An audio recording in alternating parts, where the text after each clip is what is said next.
Praise the Lord. ஆதியாகமம் 33ஆம் அதிகாரம்.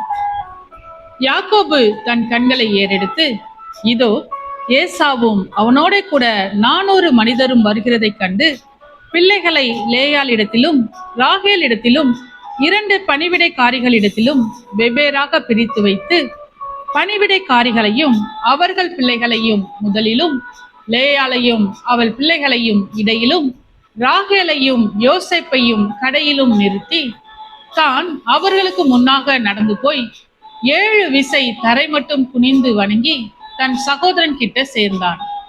அப்பொழுது ஏசா எதிர்கொண்டு ஓடி வந்து அவனை தழுவி அவன் கழுத்தை கட்டிக்கொண்டு அவனை முத்தம் செய்தான். இருவரும் அழுதார்கள். அவன் தன் கண்களை ஏறெடுத்து ஸ்திரீகளையும் பிள்ளைகளையும் கண்டு, உன்னோடு இருக்கிற இவர்கள் யார் என்றான். அதற்கு அவன், தேவன் உமது அடியானுக்கு அருளின பிள்ளைகள் என்றான்.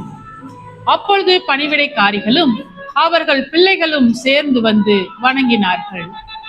லேயாலும் அவள் பிள்ளைகளும் சேர்ந்து வந்து வணங்கினார்கள்.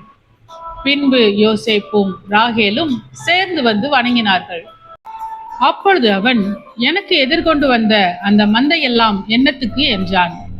அதற்கு அவன், என் ஆண்டவனின் கண்களில் எனக்கு தயவு கிடைக்கிறதற்கு என்றான். அதற்கு ஏசா, என் சகோதரனே, எனக்கு போதுமானது உண்டு, உன்னுடையது உனக்கு இருக்கட்டும் என்றான். அதற்கு யாக்கோபு, அப்படி அல்ல, உம்முடைய கண்களில் எனக்கு தயவு கிடைத்ததேயானால் என் வெகுமதியை என் கையில் இருந்து ஏற்றுக்கொள்ளும். நீர் என்மேல் பிரியமானீர்.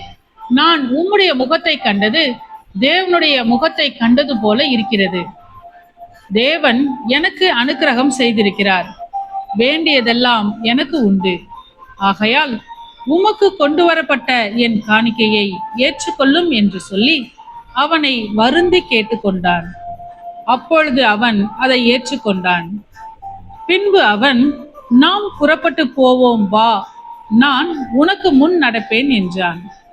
அதற்கு அவன், பிள்ளைகள் இளம் பிள்ளைகள் என்றும் கறவையான ஆடு மாடுகள் என்னிடத்தில் இருக்கிறது என்றும் என் ஆண்டவனுக்கு தெரியும்.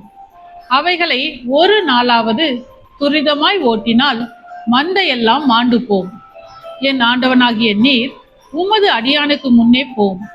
நான் சேயீருக்கு என் ஆண்டவனிடத்தில் வரும் அளவும் எனக்கு முன் நடக்கிற மந்தைகளின் கால்நடைக்கும் பிள்ளைகளின் கால்நடைக்கும் தக்கதாக மெதுவாய் அவைகளை நடத்தி கொண்டு வருகிறேன் என்றான்.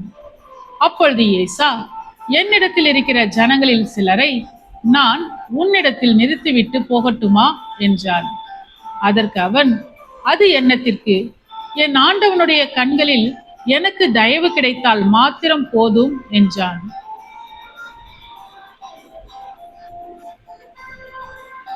அன்றைய தினம் ஏசா திரும்பி தான் வந்த வழியே சேயீருக்கு போனான். யாக்கோபு சுக்கோத்துக்கு பிரயாணம் பண்ணி தனக்கு ஒரு வீடு கட்டி தன் மிருக ஜீவன்களுக்கு கொட்டாரங்களை போட்டான்.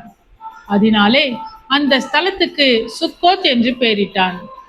யாக்கோபு பதான் அராமில் இருந்து வந்த பின் கானான் தேசத்தில் இருக்கிற சாலேம் என்னும் சீகேமுடைய பட்டணத்துக்கு அருகே சென்று பட்டணத்துக்கு எதிரே கூடாரம் போட்டான்.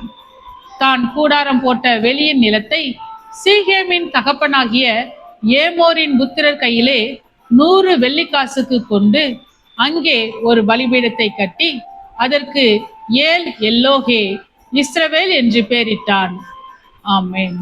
கர்த்தாவே, உம்முடைய வசனம் என் கால்களுக்கு தீபமும் என் பாதைக்கு வெளிச்சமுமாய் இருக்கிறது.